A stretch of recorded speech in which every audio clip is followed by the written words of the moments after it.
last month, as some of you, how many people were here last month to see Dr. Jesse Oswell speak? Really good, okay. A renowned environmental scientist. He talks a lot about some of the more dramatic changes in the history of our oceans. In May, we were joined by my friend, marine scientist and author, Dr. Ellen Prager. How many of you were here from Ellen? Oh, you were? Okay. And then before that, we had Doug Allen. Doug is one of the world's most respected and experienced Arctic historians and documentarians. How many people remember Doug? Scottish, can't forget him. Guy who lives in the coldest, most extreme places. And that is the theme here, extreme ocean. And this evening's event will be no less captivating as we discover what it takes not only to capture, study, and safely release a 5,000-pound shark, but also the purpose behind it and the value that it brings to the planet. And that's something that our speaker is very, very strong on. Before I get to that, I do want to thank a few people. But first of all, most important, I want to thank the support of our committed members and our generous donors.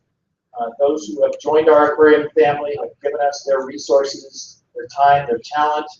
And thank you enough, but I will say from the bottom of my heart, thank you. If you're not a member of the aquarium, you should be. What's your excuse? Get on with it. Take this opportunity. Would you? And if you want to, become something more than that, well, you can actually someday become a volunteer. I'd like to give a big shout out to our staff and volunteers who are, many of whom are in the audience tonight, for the people that make things happen. And at this point, I'd like them to raise their hands and I'd to join me in thanking them for what they do.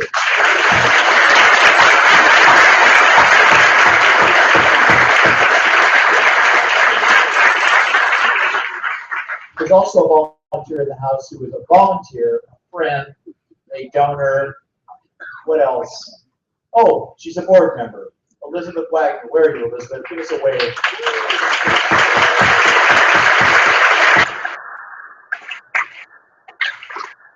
I should probably add she's part of the famous Thursday A diver team. She's here, of course. Okay. Our speaker. He developed a fascination with the environment at a very early age. He pursued a career in natural sciences with encouragement from his parents. Remember that, you moms and dads out there?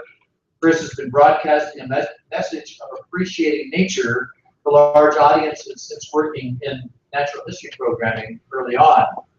He saw an opportunity to work meaningfully with scientists by catching and tracking large marine apex predators, and that translates nicely into many things, but certainly the word sharks, so that more can be learned about their lives and the journeys they take across our planet.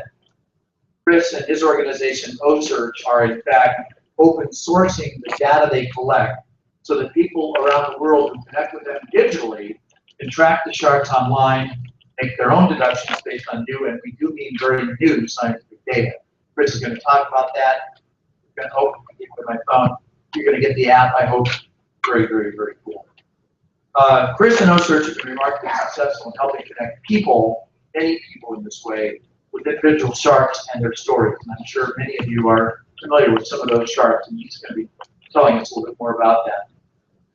As part of his work with OSearch, Chris is a tireless advocate for a greater understanding of sharks and the outlawing of their exploitation. Killing and waste is part of the shark fin soup industry, bycatch, and many other ways that sharks are being killed and lost throughout the planet. And we're happy to be able to hear from him about the positive stories that are coming out of the work that he and his colleagues are doing today. Now, you might, if you've been here before, and I think you have, afterwards we're going to have a question and answer session. Chris and I will sit down here. So please remember to use the index cards that I hope you were given when you came in. Jot down any questions you might have for Chris.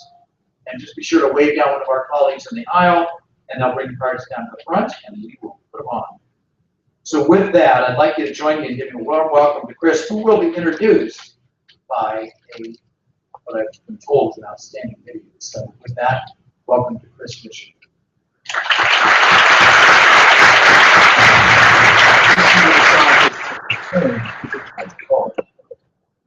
We're on board and are anchored less than a kilometre from shore. one is quick to take the bait. He's not hard. He just ate it. Just ate it. Throw it away from it. You guys gonna leave it.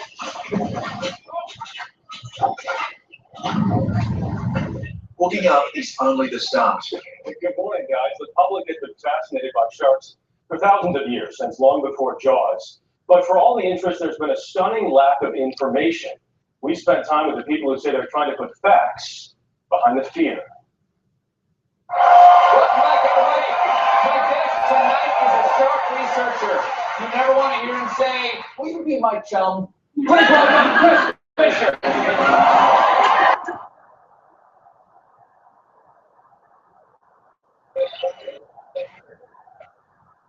Mr. Fischer, Dr. Fischer? Chris. Chris. Thanks for having me, everybody. Thanks for coming.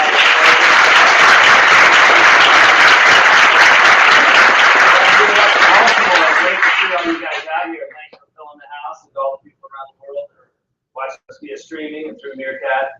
Thanks for joining us here tonight. It's a thrill to be here. It's a thrill to be here in the midst of the North Atlantic white shark puzzle that we're trying to solve and with all that's going on. And what I think is a general kind of awareness about sharks and the shark conversation. I think it's at a time and a place that we've never seen before, when people are starting to get the fact that there's no robust path forward for the ocean without lots of our large sharks.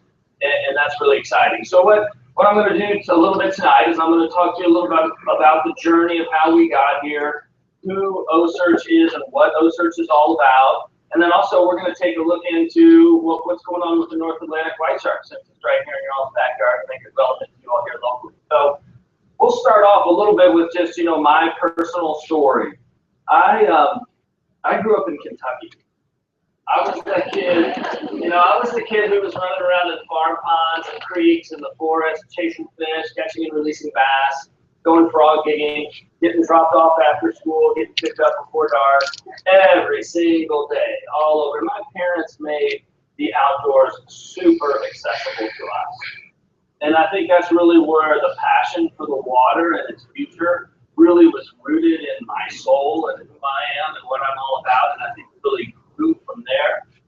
And then I went to college at Indiana University and the National University of Singapore and studied international business focusing on Asia and the Pacific Rim.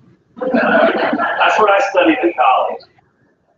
And we had a little family business that my brothers and father had started. So I went to work to kick in with the family business, and I worked for them. And I came home one day when I was 29 years old, and they're like, "We sold the business." I was like, "Oh wow, I need a job." I got no job. What do I want to do with my life? Why am I here? And I've always been so passionate about the water and about being on the water. It was just this place I found. So I started spending some time on the water for a week or two. After that, like, what am I going to do with my life, right? And so what I decided to do was, I was really shocked. I'd go out on the water. I'd come back to these people who were living on the coast of California. I'd tell them some of these amazing things we saw, beautiful things. But then really some of the things we saw that weren't so beautiful, that were kind of scary for the future of the ocean. And people were totally disconnected. It seemed like it had been multiple generations since people had ocean on the brain and were connected to what was going on the ocean and how it impacted their lives. And there had been no mega branded scale that really in a data-driven centrist way was pouring the world's oceans into people's lives on whatever device and however they consume content. So I was 29 years old, man, I was full of energy, and I was like, I am going to pour the world's oceans into people's lives at a scale unseen in generations. And I set out on a course to do that in 1997. Committed my life to trying to make an impact on the future of the ocean. So around 99 or 2000, it was a natural thing for me to make a show about recreational fishing. I'm a recreational fisherman. I love the water. I want to make sure that it's full of fish for my kids and my kids' kids. So we started this show called Offshore Adventures, and I wanted to do one that was a little different, so we went with the whole family, and we went out and we'd let most of the fish go, but we'd keep one and eat it and show people how to handle it and eat it. Really like this, you're always going to see this common theme with us in OSearch, data-driven centrists. We are not fringe polarizers, right? It's okay to go fishing and let them all go and keep one to take home for your family. That is okay, right? So I wanted to walk that walk and say that that was okay. because it seemed like the conversation was being dictated by the extremes. So we started Offshore Ventures. It became one of the most watched outdoor programs of its time. We made 188 of them. From 2000 to 2000. Some old timers in the house like that. I don't know if I'll ever be able to live like that again. That was some of the greatest eating I've ever done for 8 years. Yeah. The book is good. So what was interesting when we went out there, right? I had this big realization. I joined the board of the Bill Fish Foundation to try to leverage having a personality on TV to do some good for the fish that we love to catch and release. And I started to learn about how you impact the future of the ocean, right? You got to help the scientists gather data to create published papers you can leverage for policy. You couldn't create a future for the ocean with a fisherman's story, right? So I started to see, though, that the scientists lacked capacity. They didn't have both. They didn't have funding. They didn't have the capacity to catch what they studied. And so oftentimes you would see that the practical knowledge of a world-class fisherman or captain oftentimes exceeded that of the leading scientist in the field, simply because the fisherman had thousands and thousands of days on the water. And he had all that practical expertise, which can't change the future of the ocean. So we started, while we were making Offshore Adventures, to take scientists out with us, and we'd make the show and do our thing, and then we'd be like, okay, run over there now, tag the fish, measure the fish, do whatever science thing is you gotta do, right? We didn't know what was going on. All we knew is we had to help this guy, because if we didn't help this guy, we wasn't gonna figure out where the sailfish was spawning, and we wanted our kids to be able to catch and release sailfish 50 years from now. So we started making business and doing good at the same time. You can make business and do good at the same time. So we started to leverage the scale of making the show and helping all these guys to tuna and billfish, and it's our whole world. One day we kick this guy out. We release the sailfish, fish like this. He turns around and looks at me and he goes, there's going to be no sailfish or any other fish if we lose our giant sharks. I was like, what? Did you just say what? He goes, if we lose our giant sharks, there's going to be no fish for our kids to eat. You're not going to be out here catching tuna, wahoo, or billfish, because they are the lion of the ocean. They are the balance keeper. I'm like, well, let's manage them back. We lack the fundamental data to manage the future of the ocean toward abundance, he said. They're so big, we've never been able to study them alive, let them go alive, track them, and solve the puzzle of where they mate, give birth, and migrate. And I was like, wow, man, I'm down with helping out on the sailfish and the tuna over here while we're making this TV show, but that's a whole lot more to bite off, But I talked to my wife about it, we thought about it, we basically committed our lives at that point to try to build an enterprise that could travel around the world and enable the leading scientists to study giant sharks to, for the first time in their careers, get their hands on live, mature specimens to leverage the latest technology to solve their problem. And so that's how all this got started. Because I first asked, are sharks in trouble? What's the big deal? We have a shark problem? He said, oh man, we got a shark problem. 90% of our sharks are vulnerable, likely to become endangered. And I was kind of like, really, is it that big of a deal? Is it that big a deal if we lose our sharks, man? That you lose the sharks, right? Everything below them in the food chain falls apart. Primarily what the sharks do is they keep the second tier predators in check so they don't just explode and wipe out the food chain below them. To help you get your head around that, how does that work, right? So on a reef, if you remove the sharks from a reef, their snapper and grouper will explode, eat all the fish that maintain the reef dies, everything bugs out. You remove the sharks from the open ocean, which we see happening all the time right now.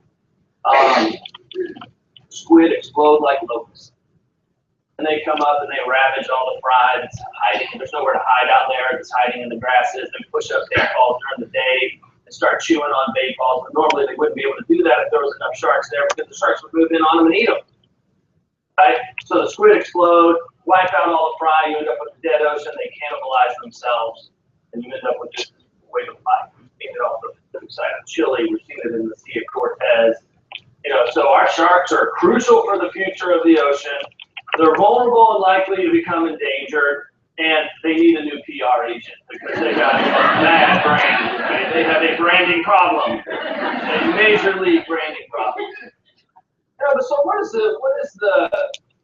this branding problem? What is it rooted in, right? Why are people afraid of sharks? Are they afraid of sharks, or is it the fear of the unknown? Is it the fact that we lack so much data around our lives that movies and books can leverage the unknown to take a story wherever they want, even if it's not something that's even realistic in the shark's life? I think when you look back, as we fill this void of unknown with the first facts, along with many other scientists around the world, you're starting to see this attitude around our sharks shift.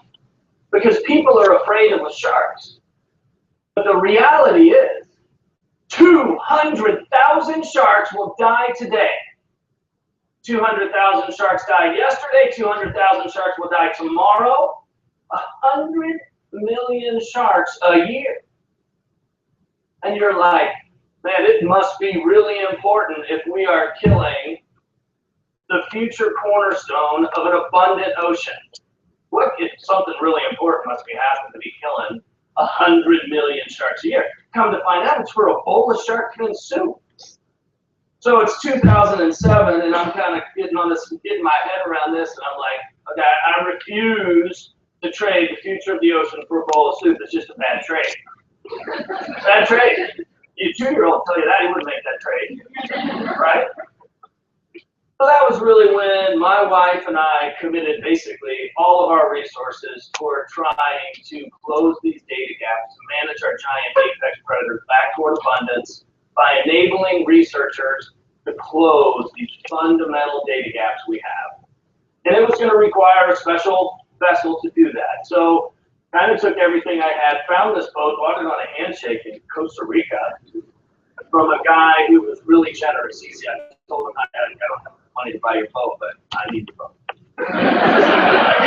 Sold it to me for like a third of what he had. But it was all about this lift.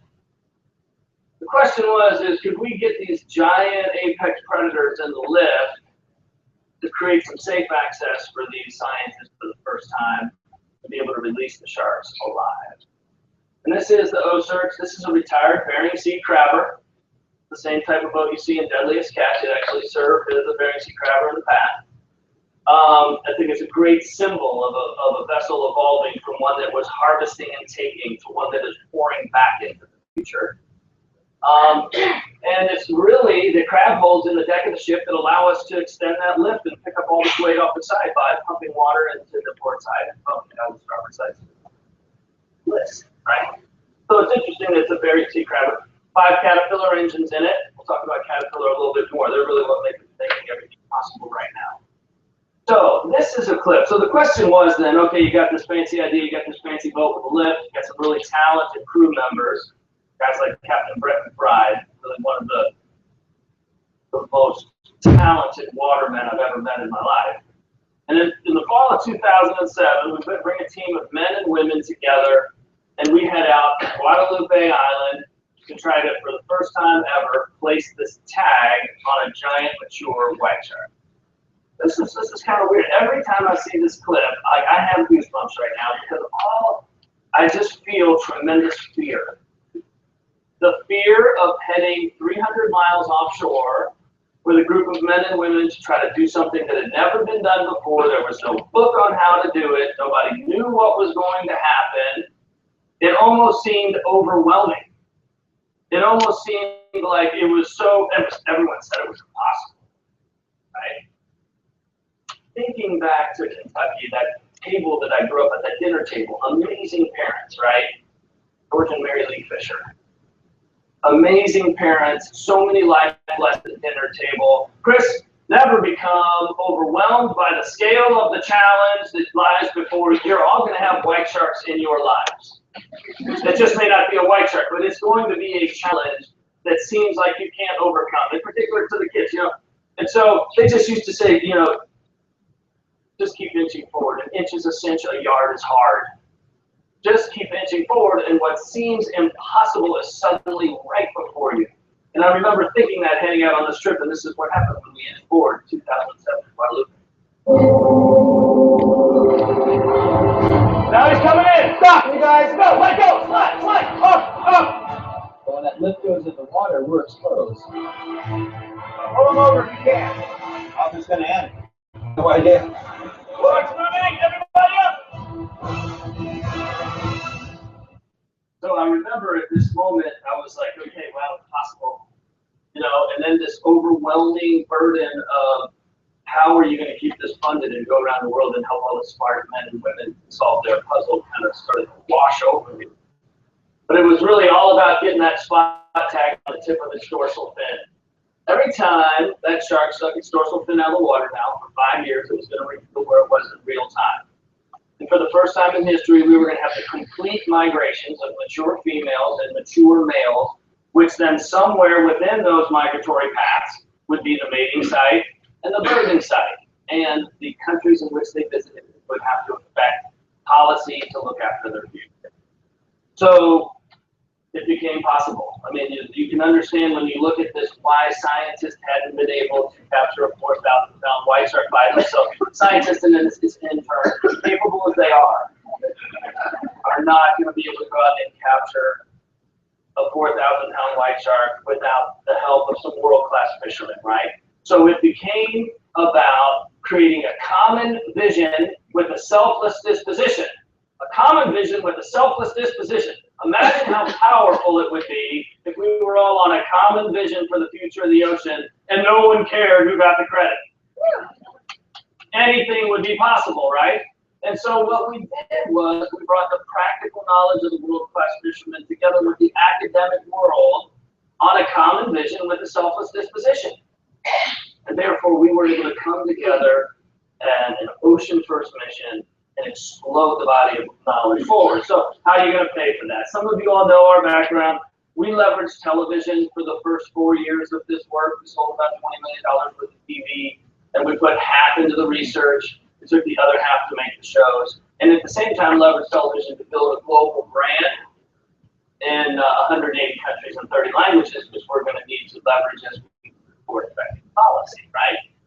So the television really helped us fund that work in the beginning and prove the model, right? And have this outside source of funding that allowed us to maneuver in the science space and do things that were a little disruptive in the past. And so I'm going to show you a little bit of a clip from Africa, and then we're going to jump right back here into the Atlantic, so we bring it home to you guys. But this is where we filmed Shark Wrangler, was the 4th year of television. And this is a perfect example of what we're trying to do around the world. When we arrived there, the South African research community and cage diving community knew they were losing some of their sharks, but they didn't know where or how. A colleague of mine said that 3 more great whites were caught in Torfu near Mozambique, straight from the beach, a long line. Marine biologist Alison Cock tells Chris about recent illegal shark finning off of Mozambique. These fish are globetrotters, man. They move thousands and thousands of miles. It's more than likely the same animals. Right? Both believe the same sharks that bring in millions of tourist dollars every year to South Africa are traveling up to the waters of Mozambique. If we can show connectivity between South Africa and Mozambique, which we already suspect, then we can help trying to push for protection there as well.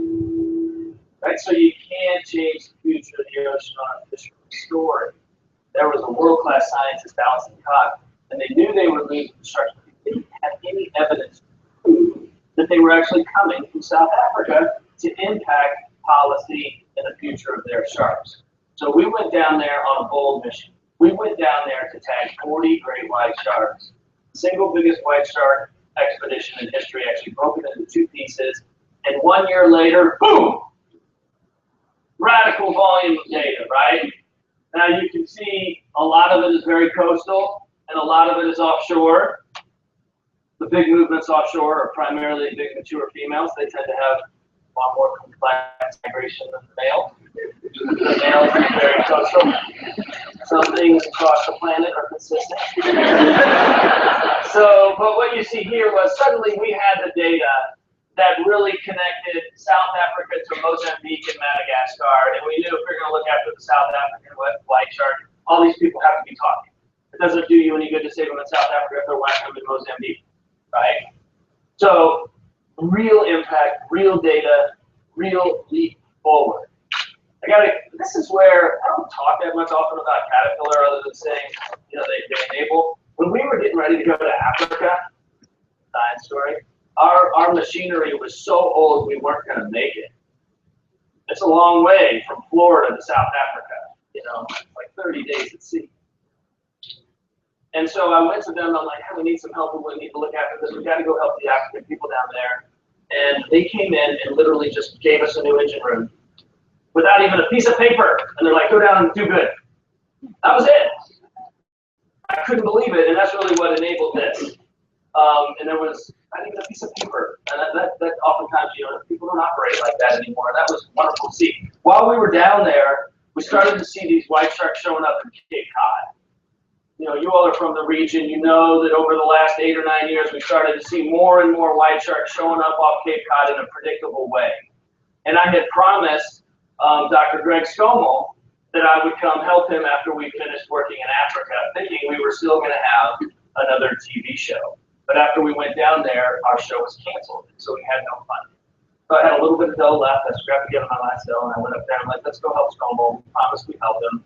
And we went up there, and that's where we caught Mary Lee. I think some of you all probably know who Mary Lee the shark is, yes. I've become quite somewhat jealous of Mary Lee, quite frankly. She's got more Twitter followers than I do. Pisses me off. So while we were up there, we went up there and we caught Mary Lee. And Mary Lee immediately went down to Jacksonville, Florida. In Jacksonville, Florida, there was not supposed to be white sharks there. The strangest phone call I've ever made in my life. I'm sitting at home, I live out in the mountains out west. It's like a blizzard in March. And I'm looking at the tracking data, and all of a sudden it's like, boom, oh my God, Mary Lee 4,000-pound white shark is in the surf of Jacksonville, Florida, like in the breaking surf.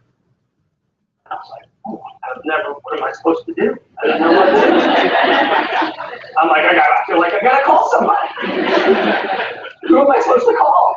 You know? So I literally like 411, I'm like, yeah, Jacksonville Beach Police Department, and I have the number for Jacksonville Beach. So I get the number, I call down there, the guy picks up the phone, I'm like, this is the strangest phone call you're gonna have ever had in your career. I got a 4,000-pound white shark on the beach right in the surf break, and 3 hours before dawn, the dudes are getting ready to go, the men and women are getting ready to go surfing.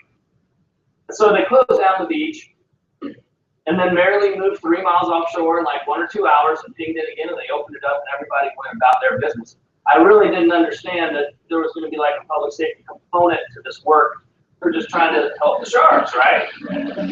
So what was interesting about that was we said, wow, there's giant white sharks off of northeastern Florida. We didn't know that. And so, hey, 200,000 sharks are dying a day, right? So we got to learn not only what's never been learned before, we got to learn at a rate, a speed that has never been achieved before. The 200,000 sharks are dying a day.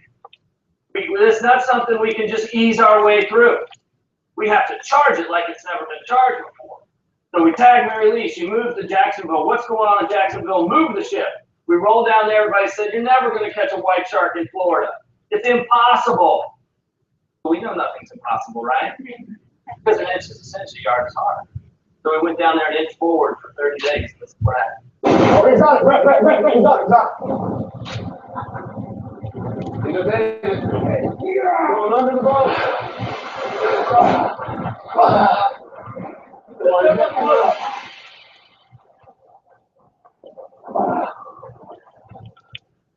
Not anymore. And then get off, lift goes back down to buoy her a little bit, and then roll her back up on her belly, so she's upright.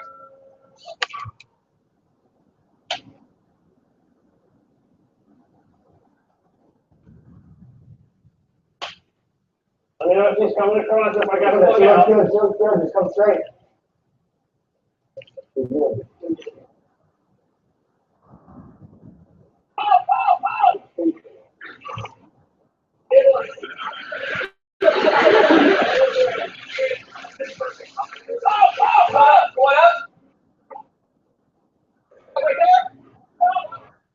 So really what you see there, what you're seeing there is you're seeing world-class fishermen delivering the undeliverable to the science community. Everybody asks, why is Brad jumping in? Why does Brad jump in the water, right? So some things are just simplest done with your hands. So he jumps in the water. Occasionally when the sharks are coming in, they try to bend out around the cradle and we have a post on attached to the ship, so that he can grab the line if he has to and put it over the post, so then changes the angle from which we draw the shark in, and we'll suck it back into the lip, trying to go around the outside of it. That's what he's really doing. And then he's here to center the shark when we pick it up, right? Here you have the practical, delivering the shark to the academic. Now, this is the first, when they canceled our show and I went and did the expedition with the last of my wife's personal savings, thanks, honey. We thought that was it. We thought we were going to sell the ship, and that was it. And that's why I named that last shark Mary Lee. I thought it was the last shark we'd ever named, so I named that for my mom, you know. Trying not to fall up here. But it was very emotional being out there thinking it was over, and catching that shark and naming it after your mom, and then leaving and thinking you'll never see the ship again, you know. And we were just really getting going. And Caterpillar helped us go to Africa, and when we came back and they saw the work we was done, they stepped up and they funded the work for 3 years. So when we came back after we did Cape Cod, they gave us 3 years of funding, and this was the first trip here in Africa. So that was a scary time. So the disposition of the funding, right? If you're getting a grant and you're in the old world, you try to hoard the data so you can write your paper and get ahead of everyone else so you get the next grant. But when you're funded by someone who's not trying to monetize what you learn, you can include everyone and give it away. Because you're not trying to monetize what you learn, right? You're not trying to monetize the content for TV. You're not trying to monetize the data to get ahead to get the next grant. So you can just give it all away, right, and open source the data. So what you can do when you go to a place like Jacksonville is instead of just having the scientists from one institution come in and help you, you can invite all the smart men and women from all the institutions and disrupt the institutional approach to research. Disrupt one competing against the other and get all the bright people there at the same time with different disciplines to maximize the leap forward on every single shark you touch. Therefore, you solve the puzzle of the shark to create its future, touching the least amount of sharks possible. Does that make sense, right? So we disrupt the institutional approach. You're going to see a world-class research team now step down on this lift. You're going to see Greg Stoll from the state of Massachusetts. You're going to see Heather Marshall from UMass, Nick Whitney from Moat Laboratory, Dr. Bob Huger, my mentor, my teacher, my sensei from Moat Laboratory. You're going to see people at East Tennessee State, University of North Florida. You're going to see 6 or 8 institutions with multiple people come down on a Shark First program, put their institutional agendas aside, and put the shark first. Make sure you can get that thing in her face, that hose. You got that? I'll take the checklist there, Brandon. Total length, 14 feet total, 14-foot female shark. Scalpel, or scissors. Already got the parasite. 11.5 minutes. Spot tag, accelerometer next. All right, we got the accelerometers going on now. We're good. Spot's on. All right, when they're ready, I'll come in. We got Scomo is getting blood. Great job, Scomo. We need a piece down with a muscle plug. All right, when they're ready, I'll come in. All right, beautiful. She looks very placid. She looks great. Her color's great. Waterboard's good. The start, the first one in history tagged out Florida like this today. Lydia Moss. She is the founder of Bradley at University of Peoria, Illinois, a wonderful friend of Caterpillar. Lydia. So we tagged and released Lydia, right? It's impossible. We know nothing's impossible.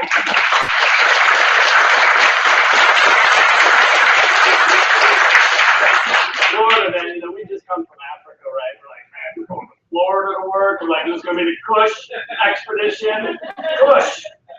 We roll up there, it's blowing like 35, raining sideways at 37 degrees for 20 straight days.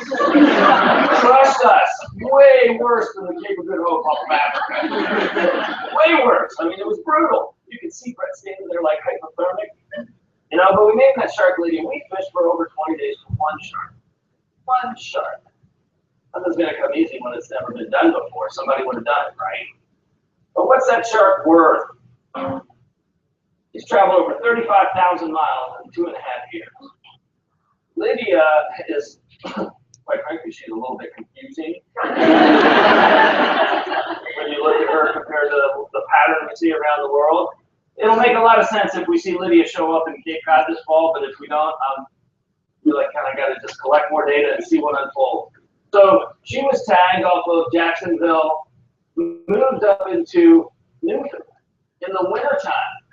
She went north in the winter. We thought that they went south in her. And then really was the first shark that with the documented track across from the western Atlantic into the eastern Atlantic, crossing the mid-Atlantic ridge, igniting a conversation in the UK, totally brought the UK into the conversation, and then cruised down through the Azores off Northwest Africa here and brought them into the puzzle before now. She slipped into the Bahamas. We haven't heard from her since April 24th. It's not that uncommon. We see these sharks sometimes go down, they forage, we don't hear from them, then they pop up when they're migrating, bing, bing, bing, bing.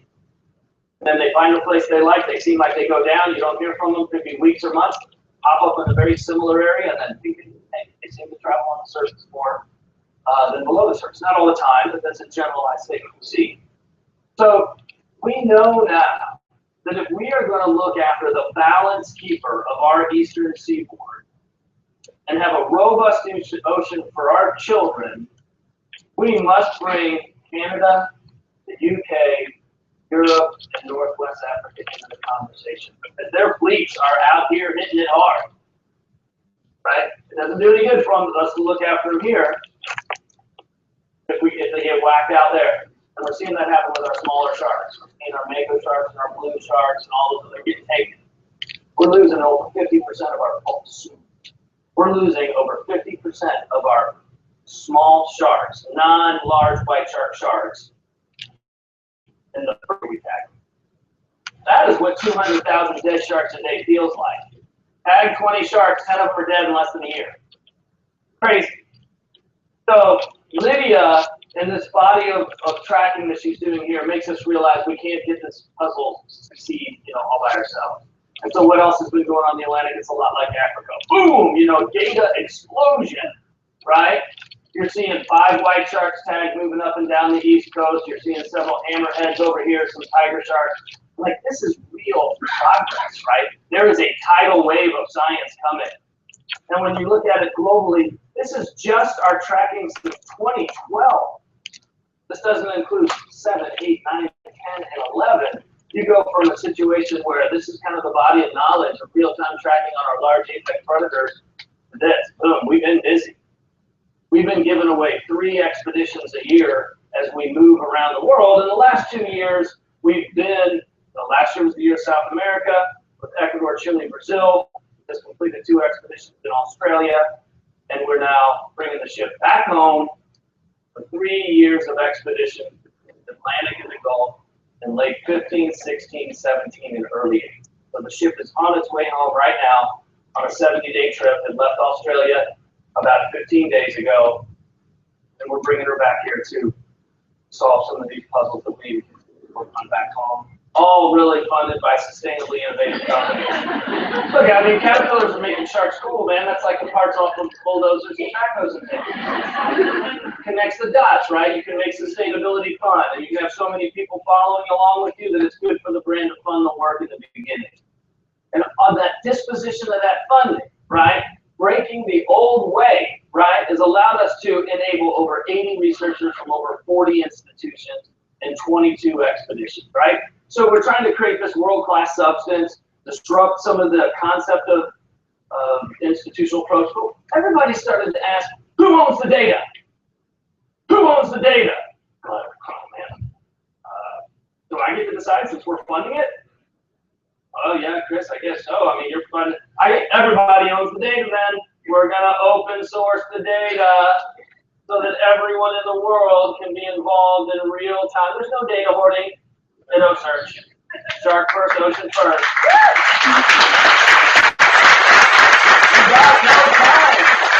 We got no time. How can we even think about hoarding data? We got no time. 200,000 a day. If you don't feel a sense of urgency, I'm trying to build that. The sky is not falling. We're going to win this one, but we got to win fast, right?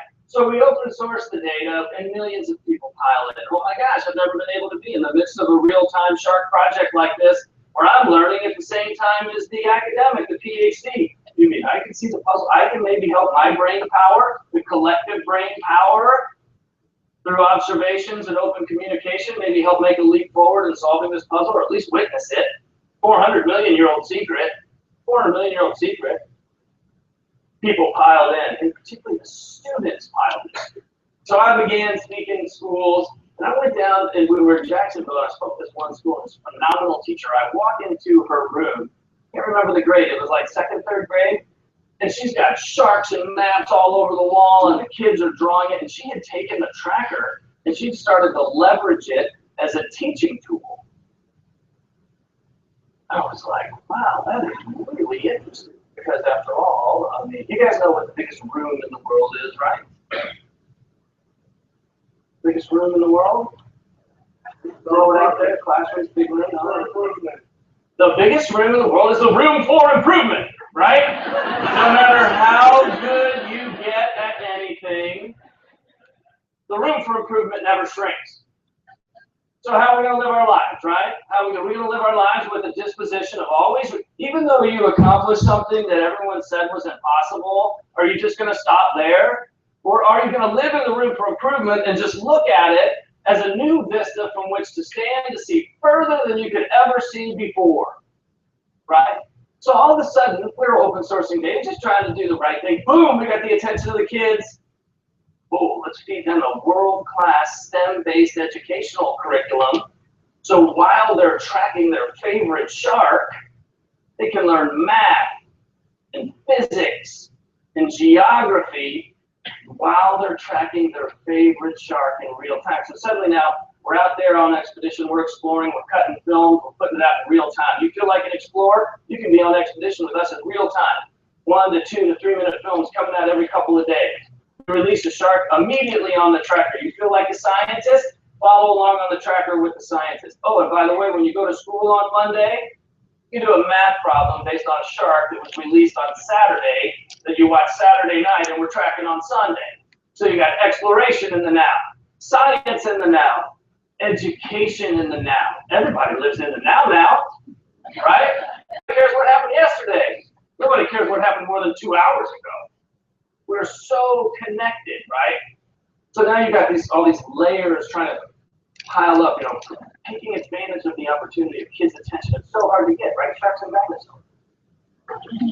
Let's leverage that, man. Let's give them the skills they need to be a good employee for a company like Caterpillar or Costa to sponsor our work, or just to be a good employee anywhere, have the skills that you need to do the job. All of that because of the power of connectivity. So you build this world-class substance, right? Great scientists, great papers, total inclusion. Now we got to chase global scale, right? In the world of total connectivity, a shark with a voice can change the world. Ray Lee has 86,000 Twitter followers. 86,000. That's like a mid-market news channel. It's crazy.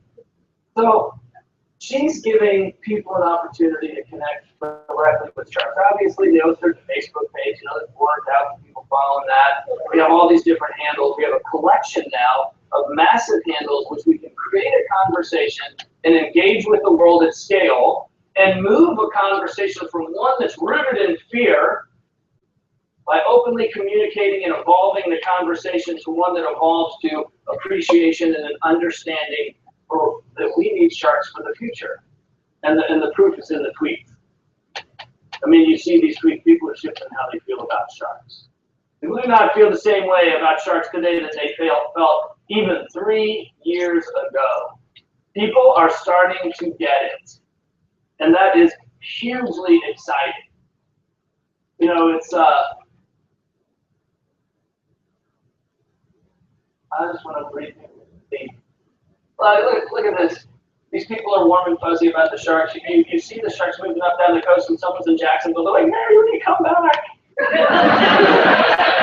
Those people are in Carolina are as nice as us down here in Florida. It's crazy. When was the last time that people were inviting 4,000-pound great white sharks back to their beaches? It's happening every day on the Earth's dynamic social platform. And so we've tried to create this world-class substance with world-class scale, right? So we're leveraging the earned media world. There's about 4,000 news stories on OSearch last year, all of which were evolving the conversation around the sharks. A couple 100 million social media impressions, and the scale of that right now is going to double or triple this year. And it's been a global effort, right? A global effort. 22 expeditions around the world in 7 years. And it's taken a lot of sacrifice by the guys on the ship, the crew. Like, it's a privilege to stand beside them. They literally are fishing for the future. And for the scientists who gave up their old ways and are collaborating, and particularly these real leadership coming out of people like Dr. Bob Huber and Greg Scomo, and these people we have across the world that are the true leaders. It's really amazing. It's allowed us to create a model that didn't exist before. I'm like, you ever go to like a nonprofit gig and somebody's giving a speech and they're like so emotional and like, oh my God, I can't believe it. But then there's no plan. So like, what's the plan, right? We're on the no plan, by the way, for the future of the ocean. We're on the no plan. We got no plan. My dad always used to say a failure to plan is a plan to fail. Failure to plan is a plan to fail. So we have a plan to do it, just so you know. That's what we're doing. Here's the plan. We're gonna stay funded, and we're gonna keep pioneering these expeditions to advance research where it's ever gone before, and leverage technology to include everyone in the now, to create the data set we need now to begin affecting policy now, at great scale by leveraging the media. And the long-term plan is to create a dynamic integrated education program to create the data-driven, centrist resource manager of the future through our education program. We need everyone to chase data. We got to drop the emotional agendas, move to the middle, and create some practical progress. So we're going to close the fundamental data gap we need now. There's great groups like Wild Aid driving down demand in China. There's a demand side to the problem. We're working hard on the water along with many others to close these data gaps so we can manage the sharks back faster. Understand where the nursery is, we can nurture that. They come back faster. The mating site, give them room to succeed, right? All in an effort in the end to ultimately affect policy, right? Policy, if you don't get to the policy, it's kind of all like, why are we doing this? It's like going on a 99-yard drive over down the street here at the Ravens and then get to the 1-yard line and being like, I think I'm going to check out now. I'm kind of tired. It's not the way it's going to be. We're going to finish with policy. We're going to drive it into the end zone. We're starting to mature now. We have over 50 published papers being written about our work. And so there's only about 6 of those that have come out. So as we start to see more and more of those come out, I think we see OSearch mature a little bit into the policy discussion. So, I never dreamed I would be here at the National Aquarium talking to you all about donations, essentially, it's hard, nothing's impossible, and room for improvement. I was just a kid who grew up in Kentucky, but I think that the real thing that my parents taught me in the end that put it all together was the most important lesson, and that was that anything is possible if you do not care who gets the credit. Anything is possible if you do not care who gets the credit. Thanks for having me.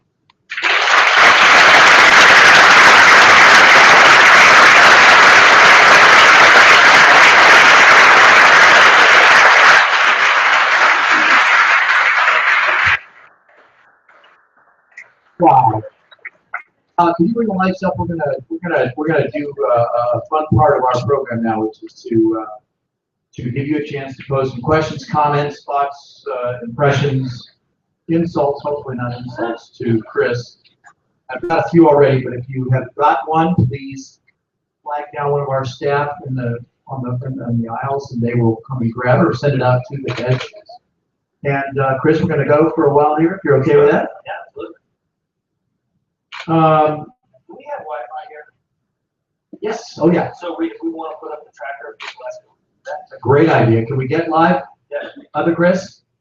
The other thing I want to do is mention, because Chris mentioned it offhand, but you got to get their app. It's the OSearch app, right? Yeah, you can track all the sharks at osearch.org or the free OSearch app. You can be following those sharks from your phone, which is cool. There might be that good. Okay, so I've got a few here that were already handed to me.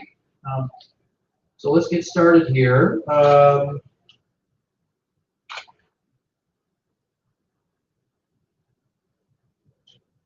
let's jump to this one. What's the most encouraging policy change you've seen since you started doing this work? Well, can you hear me? Okay. I think there's been several really exciting things. Not necessarily were on purpose, but I think that taught us a lot of interesting lessons. We got the inshore gill nets, the majority of them off of Southern California and off of the Florida area approximately 20 years ago. Really was an effort to look after a lot of the game fish that people love to go catch and a lot of the bait. But what we didn't understand at the time was that Southern California, it appears to be now Florida, which the scientists will have to prove, are big white shark nurseries. And so it takes these white sharks about 20 years to become sexually mature. But we accidentally got the gill nets out of their nursery to protect these game fish fisheries, like the white sea bass off California and the inshore fishing off of Florida. And suddenly, 20 years later, we started to see our big mature white sharks rebound. So those sort of policies of getting those inshore gill nets out were hugely effective. I'm excited about, we worked hard when I was on the board of the Billfish Foundation. I got to give it up to them. We worked very hard to get the long lines out of the Florida Straits. And we've seen an incredible rebound of our fish populations off of the East Coast. When I was a kid, if you caught a sailfish off Florida, you like won a season, you were thrilled. Now people are catching 15 a day, 2 miles off Fort Lauderdale. And we're seeing more white marlin up the beach. We're seeing bigger bait schools, better tuna fishing. I think that the East Coast of the United States is becoming a model for the planet. If you give the resource 10 to 20 years, it can make a radical rebound. From our work specifically, you know, our first published papers have come out in Mexico on the birthing and the birthing sites of the white sharks from Guadalupe Island. And we know now that they have a divided nursery. We didn't know that at first. Some of them are giving birth on the outside of Baja, on the Pacific side, and some of them are swimming 2,000 miles further to go just across the land and giving birth in the Sea of Cortez, or the divided nursery, which, if you think about it, awesome evolutionary strategy. One half of the nursery gets wiped out, the other half can help them recover. Really interesting. Wow. And then we're seeing that the sharks go back to the same beaches each cycle to give birth, like a salmon to a river. So the same female will go back to the same beach or same area and give birth. And so there's been people down there. I got to give it up to Dr. Michael Dillmeyer, who we started working with, Mauricio Hoyos, who's down there, and several other crews who have taken that data and been really focusing on working with the Mexican authorities on minimizing the capture of white sharks in the Sea of Cortez. So they've tried to give the sharks a break for several months and stop the fishing for them. I think it's really becoming an enforcement challenge because it's a very remote place. But I think that's some of the first policy work that's beginning to come from our data, and that, you know, there's a huge lag from the field work to the published paper to the policy. You're looking at like a 10-year journey. Well, which is why it's so great that what you guys are doing is getting that information out as it happens real time, so that even though the journal publications are very important, there's an awareness of what's going on. And our mutual friend Sylvia Earle, who talks about hope spots, these are the kinds of places I think too that Chris is talking about. These are great protected areas, well enforced, which is the great challenge of our time right now, become these nurseries for animals such as the great whites and all the other species, the hammerheads, great species up in the Sea of Cortez. Okay, this is one interesting. This is from Lindsay. Lindsay, you're out there. We know Lindsay. What kind of behaviors does a great white shark display when it's under stress? Well, that's an interesting question. We've learned a lot about the stress in the capture and tagging and release part of what we're doing, because at first nobody really knew what the impact was going to be. So we've done a lot of that work with blood work, right? So we're getting the first live blood draws off these mature great white sharks that have ever been taken in history, because the scientists never had access to do so.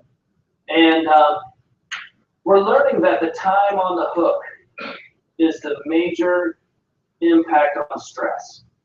So the faster you catch them, the less stress there is. And then when we get them in the cradle, we'll take a blood draw at the beginning of the 15-minute period. We'll conduct a 12 research experience and then take a blood draw at the end of that experience.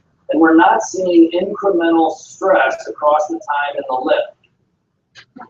So that's why we focused on speed, right? So when we first started this work, it would take us 4 hours to catch a 4,000-pound white shark. Now we'll catch a 4,000-pound white shark in like 35 minutes. We'll catch a 1,000-pound fish in 8 minutes. So that speed is what really has driven down the lactate and the potassium values in their blood, which are the stress indicators. You know how when you go running, you get lactic acid and you get sore muscles. We measure the lactate in their blood based on how much stress they've been under, which makes sense why shorter would mean less lactate, right? Less activity. So we're really seeing that the key is speed, time on the hook. So that's why it's so important if you're thinking about bycatch, or you're thinking about people who are using long lines or drum lines or any sort of gear where they're capturing fish and they may want to let the bycatch go. If you're not checking those lines every hour and you leave them out overnight, it doesn't matter that everything's dying anyway. So what we've really learned from there is if you want to focus on by-kill in a long line fishery, you got to really shorten the set time. Otherwise, even the stuff you don't want to kill, you're going to kill because they're just going to stress out. So the thing about minimize stress is speed. Time on the hook. And I appreciate too what you're saying. You're calling it by-kill. Yeah. We come up with these terms. We talk about the dolphin drive fishery, which is really a hunt. We talk about bycatch, it's catch, it's kill. We talk about herbicides. No, they're biocides. They kill living things. Thank you for making that distinction. All right, we're going to do the Lipton style kind of fast, quick round here. I've got a bunch that are kind of yes, no, maybe so type answers. Our family's going to the beach this week. Should we be afraid to go in the water because of sharks? No. Thank you. You should be terrified to make it dry. That's more dangerous, thank you, sir. How old do I have to be to volunteer? This is from Danielle, who's 10. Oh man, I think some of the most powerful things get done by kids. You know that. All of the, it's interesting, the model we have, all of the people who come on the ship come through the scientists and the university or local schools. So we're just this small little ship that's moving around and we're an enabler. And then we come in and enable all the local scientists to explode forward to look after their local resource. And so all the people who flow through come through the local science team and all the people who are helping them. So the best way to do that is to get involved with great other marine biologists, people in the field, and then when they start their projects, you get pulled out. There you go. Plus, you can volunteer in the sense of being a citizen scientist tomorrow. Big time. Like, make sure that the possession of shark fin is banned in your state. You'll save thousands of sharks. Like 10 states in America where the possession of shark fin is banned. 40 more to go. By the way, we're in one of those, and it was the second. We were actually the first that New York snuck in there and passed it at 8 p.m. and ours passed at 10 p.m. Just for Maryland. Okay, another couple of quick fires here. Have you tagged any bull sharks? Yes. Have you tagged any makos? Yes. Have you tagged any gray reef? No. Done. We have tagged gray reef with pop-off tags, but that's fine. Right. Okay. How long does an expedition last? 24 days.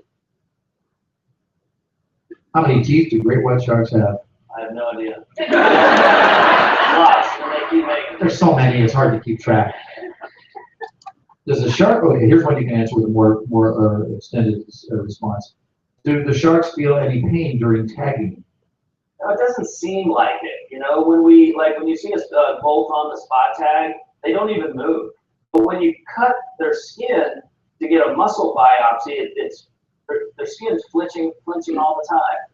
So, I asked the scientists about this. Obviously we're interested in this. We're not out there to try to put the shark through undue stress and pain, right? We're trying to close a data gap to create a future and capture the minimum amount of sharks to do that.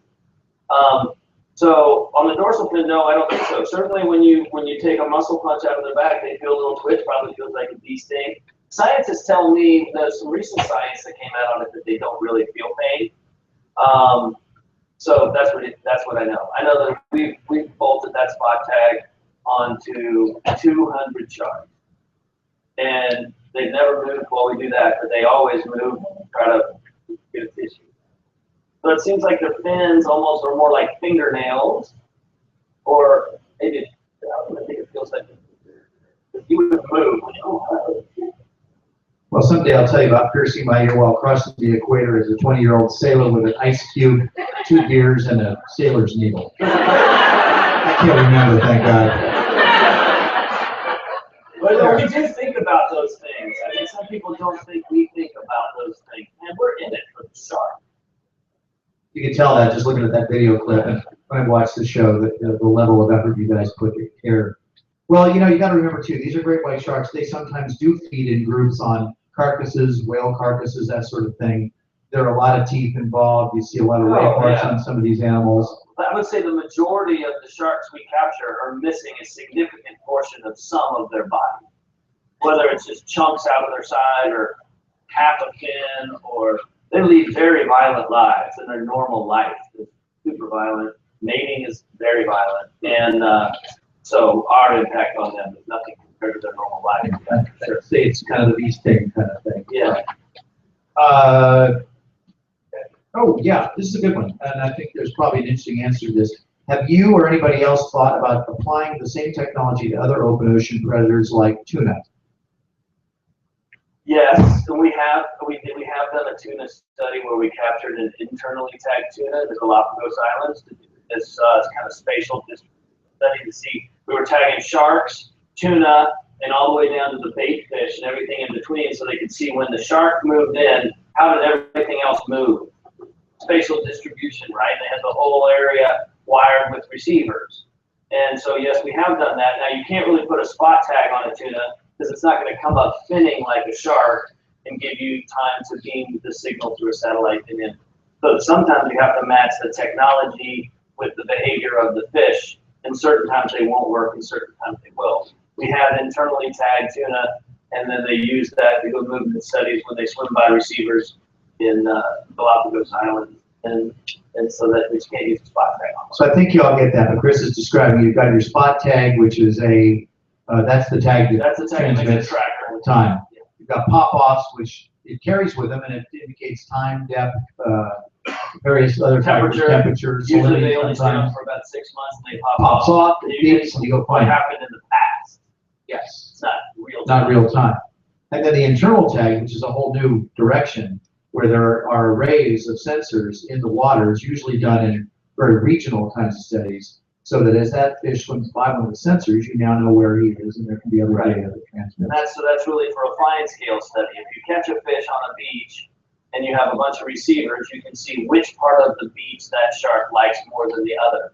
But it doesn't really help you on large scale movements because it's got to swim within 300 yards of the receiver. And once it leaves, you don't know where it's going to go, right? So you put the spot tag on its fin for big, large-scale movements, and then you put the internal acoustic tag to get 10 years of it interacting with receivers, get all this fine-scale movement data, and when you integrate the different tags, you get the most comprehensive view of the shark's life, which you can get with the technology we have. Data integration. What's your favorite part about tagging sharks? Oh boy. I think, I'm totally overwhelmed by the level of inclusion when we opened it up to the world and that everyone's in it. Because it's going to take us all. It's going to take us all. Nobody's going to create. We got to turn a charismatic research project into a global ocean movement. And the only way you can do that is by being inclusive and getting everyone involved, and seeing people getting involved, I think, is no longer it's just for the science guys, just us. I hear you. I'm completely there. I think the issue that we're really facing is that if we wait for the science guys and the government guys to get it done, it won't get done. Hey, look, the system that we have now is what got us here today. You just gave us the definition of insanity, didn't you? Keep doing the same thing. We are trying to disrupt some of the most ancient spaces. We are trying to disrupt the exploration space. We are trying to disrupt the institutional approach to research, and we are trying to disrupt the for-profit model of education. And so anytime you're trying to disrupt these are all systems that have got us in a spot where I think if we could all draw where we wanted to be, we wouldn't want to be there. The ocean's not trending in the right direction. There's not enough exploration. It's too expensive to get good education. Those are all true. What I love is that you've got guys like Bob Buter from Mode and some of these really brilliant people who are Buying in. hammering it out, and now they're finally Thought getting the leaders. serious. Yes. They could yes. they could have been afraid. See, sometimes we'll come into an area, people know what's coming, and sometimes people will try to undermine. Rather because they know we're going to help everybody. And yeah, how dare you? This is my kingdom. And then you see guys like Greg Scommel and Bob Buter and Nick Whitney. These guys are thought leaders, true leaders, ocean first, world-class scientists. Got to give it up to those guys. I love those guys. If it weren't for them, I probably would have quit. It was hard. Right. All right, I've got 4 or 5 questions on the same topic. It's one that we talked about earlier tonight, and you had a really great response to this. It's all on the subject of what are the thoughts about the recent shark encounters off the east coast of North Carolina and even up into Maryland? You know, I think what you're seeing is it's the peak of abundance in the Carolinas, maximum amount of bait and game fish there. Water is warmer than normal, so it seems like maybe the body of fish has moved a little further north. You know, we see between Florida and the southeastern United States dozens and dozens of these grab and release things with small sharks. It just seems like it's moved a little bit north into the Carolinas, where it's usually a little bit more down in the Florida area. So I think all you're seeing is, you know, these fish, they're just looking for a comfortable temperature where there's food. They don't know if they're off the beach of northeastern Florida or off the beach of North Carolina, right? It's just the water temperature's right, what they like to eat is there, and they're just moving with that body of water like you would see a butterfly in the breeze, right? Where's it comfortable? I'm going to stay there. Oh, it's uncomfortable here. I'm going to bounce where it's comfortable. It's comfortable off North Carolina right now. There's a lot of bait there, massive amount of bait on the beaches.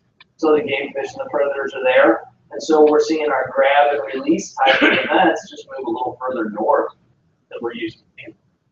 I love it too. Earlier you heard Chris talking about catch and release. That was us. Now it's grab and release. That's them. It's their turn. Come on. Well, and another question on that subject then. Could it be just one or a few sharks that are attacking people, and what types of sharks might be doing this? Well, it's definitely an individual shark that's in each individual. There's not one shark that's moving around. There's lots of sharks there, and there's people there. So the idea of an individual shark moving around in multiple incidences, I think, is a radical leap in a stretch that I would completely disagree with. So you got a lot of people in the midst of a lot of bait with big schools with lots of sharks, and occasionally they're making mistakes.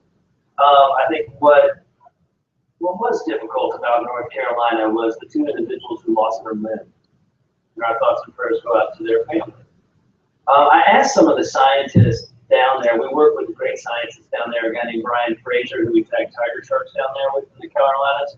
You can see like Chessie the shark on Chessie the sharks in the house. Although do not reveal yourself, otherwise your life might change. Open on the sea. But I talked to the scientists down there, and they said they felt like they had a lot of big schools of rays, and the bull sharks were on the rays, and they thought that those 2 unfortunate incidents were likely not a black tip shark or a smaller shark, that it was probably a bull shark, and that was the best I could get out of the science team on what they gathered there.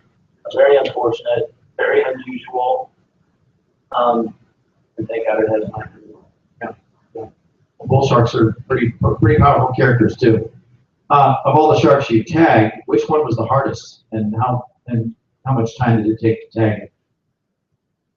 Well, that's from Stefan. I think that's a young person. Yeah, I mean, I think there's a couple different answers to this question. I mean, obviously in the beginning it was the first one. Unfortunately, when you show up where white sharks are gathered, the biggest dominant ones dominate, when you're coming in and trying to capture them.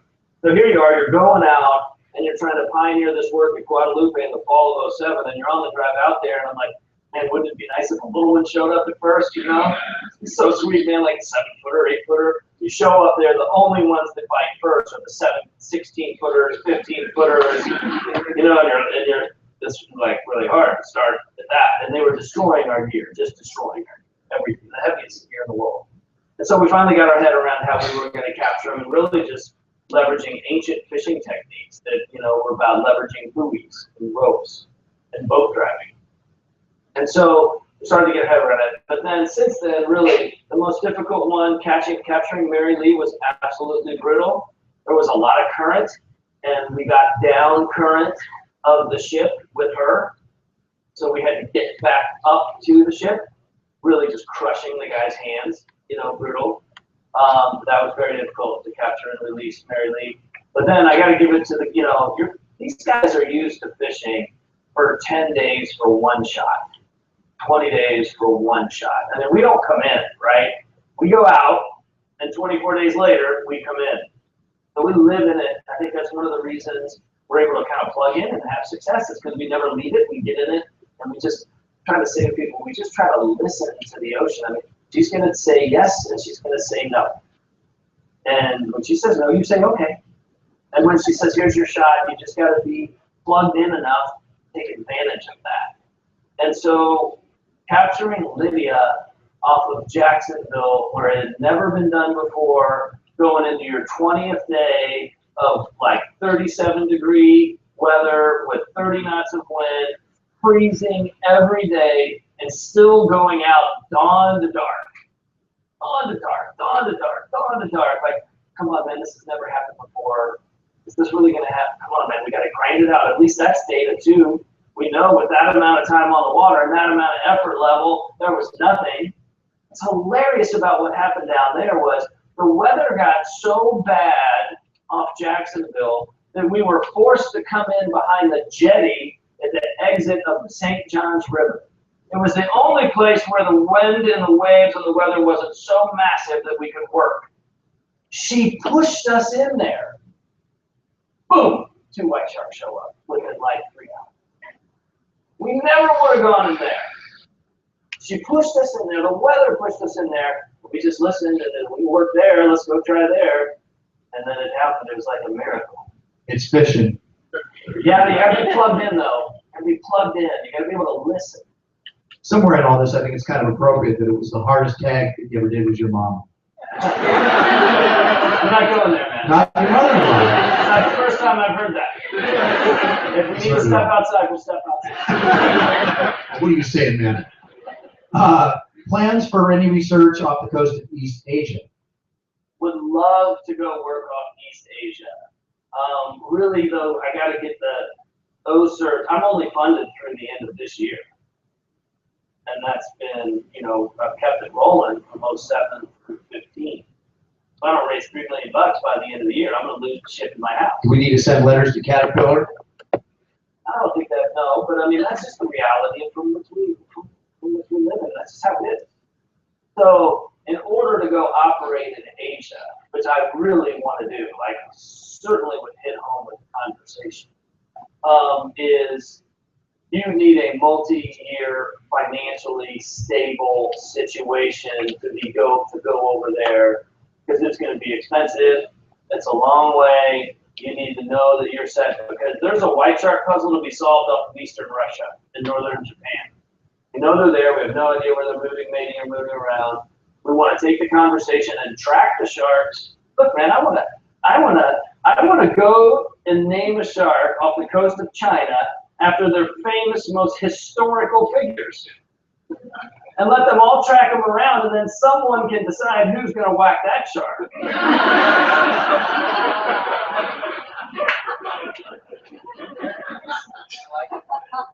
Let's take the conversation home, man. Deng Xiaoping, you're good to go. I like that. I think that's brilliant. Ashley, who's one of our animal rescue interns, said, have you been able to draw any conclusions from any data with hammerheads? And if so, what have you learned? You know, I'm really excited about this collaboration we have going on with the Heart Foundation down in Texas. They have been able to predictably locate scalloped hammerheads and get tags on them, which has been really, really difficult. A lot of people have struggled working with hammerheads. They're fragile. And so when you look at these sharks over here off of Texas, those are hammerheads. There might be a tiger shark in there. These dots right here. And so we're starting to make some progress with the hammerheads, but it's early days. We're just thrilled to have some tracking living sharks. And I got to give it up to Dr. Greg Stuntz down there, world-class guy. He came show on Shark Week on Mako show a couple days ago. World-class guy. building a world-class science team, and we look forward to supporting him in the future. So. This is the Hart Research Institute there in is it Corpus? Yeah. And is the boat headed there now? We're not. We haven't announced our next expedition. But I didn't hear it here. But the ship is moving into Texas to do some. We're going in there to do some kind of maintenance and annual service work, and then we'll be announcing what we're doing from there. A couple more, and I think we've got a couple minutes left. Yeah. Okay. Well, this is from a young person, and she says, "What's the easiest and most affordable way to get to see a great white shark in person in the wild?" Now, remember, I live here in Maryland. You know, man, I don't know if I should say it. You know, I think if you go hang out off the Monomoy Peninsula, if you're caught in a small boat long enough, you're going to see a white shark eat a seal. It's not a long I mean, drive. that's cheaper than flying to Africa or going to Guadalupe. It might take you might have to sit out there for 3 weeks or whatever. But I mean, you know, it's happening. The scientists were out there last week one day, they saw 2 patients one day. But they're really not trying to encourage people to do that, right? You know, they're just trying to, you want to look at it, look, it looks to me like it's a maybe sighting. So we want to let them succeed. We want to give them, plus we want them to succeed in keeping the seal numbers down. So we don't have a seal problem, which then wipes out the big fish, which then impacts the game fish, right? The apex predator keeps the second tier predator numbers down so they don't devour the food chain below them. Seals can eat. Plumber doesn't come free. So well, we need those sharks in there succeeding in hunting them. Well, I think one of the things you pointed out is that as an apex predator, part of the whole idea that they're at the top of this pyramid is that they manage their own growth and population because they're very slow breeders. What were the facts about Yeah, the we talked about that earlier. You know, these sharks aren't sexually mature until they're 20. They got to live 20 years to replace themselves. And then the females only have 4 to 14 pups every other year because they have an 18-month or so gestation period. So they can't really handle much pressure. Unlike a game fish or tuna or whatever, they might be broadcasting millions of eggs in a few years of life, right? So that's what's really the problem with what's going on with losing 200,000 sharks and 100 million a year, is that they can't really recover fast. Think about it. If a white shark is born today, it's not going to have an opportunity to replace itself until 35. It's got to live 20 years to replace itself. That's hard to do in the ocean, particularly with a lot of the unsustainable type of activities we have. So what you're saying is, so anybody who says, well, the number of sharks is exploding, we got a major problem, shark numbers are exploding, that's impossible. It takes them 20 years to replace themselves. You can't. The curve is not that steep. You can't. It's impossible. My last one is a technological question here, although I'm not quite sure what it means, but here it is. What is the accuracy of a ping? Excellent question. So when we receive a ping, we get a quality rating. And the lowest quality rating is a Z ping. You'll see us talk sometimes about Z pings. That means no location data, sharks just up, down. And then it goes B, A, 1, 2, 3. 3 being the best. So you get to a B, you're within 10 kilometers, but it could be right on it. An A shrinks the circle. By the time you get to a 3, you're within meters. And so, but what's really interesting is when you look at a track, right? More so than the quality rating, I get into things like clusters. If they're clustered, you're real accurate. You see this and then you'll see a ping here's a ping, here's 2, and here's 1 here. That's probably a bad ping, right? Anytime you see any sort of these zigzags, this is probably a bad ping.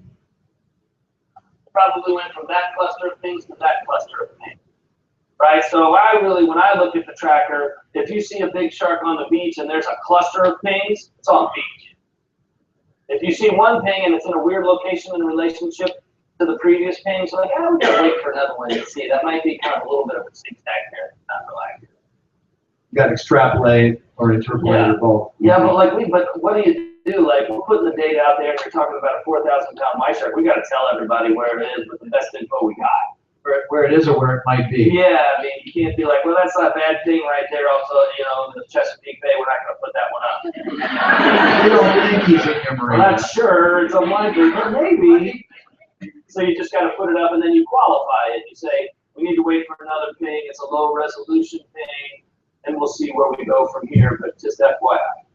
Glad you asked that question about accuracy of ping. Yeah. Well, I could spend all night asking Chris questions, but we haven't even fed the poor guy. Would you join me in thanking Chris Fischer for that?